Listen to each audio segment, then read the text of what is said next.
በሩቅ ርቀት ሆኖ ውጊያ ይመራ የነበረ ሰው at the same time በኤክስካቫተርስ ወርቅ የቆፈረ ይሸጥ ነበር። ሸጦ የት አካውንት እንዳስገባ አውቃለሁ። ማን የድለላ ገንዘብ እንደወሰደ አውቃለሁ። ይሄን ሁሉ ይዘን ነው እርምጃ መውሰድ አውቃለሁ። በሚስጥር ነው ውይይቱ መደረግ ያለበት።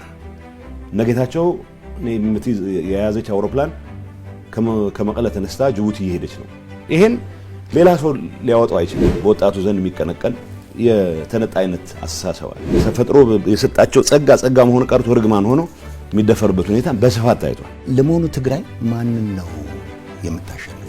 አሁንም ሌላ የግጭት ሌላ የትርምስ ድባብ እንዲፈጠር ምክንያት ሆነናል የሚል እምነት ነው።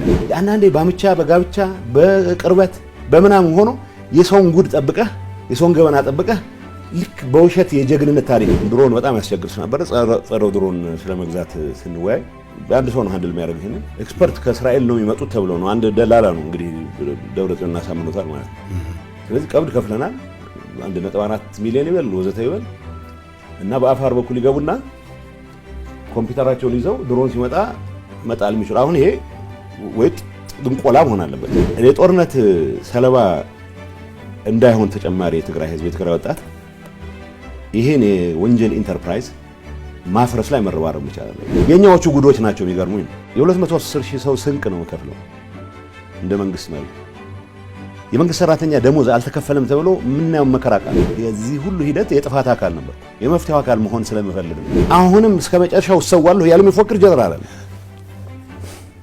ወርቅ ንግድ ነው ያለው ነው መባል ያለበት።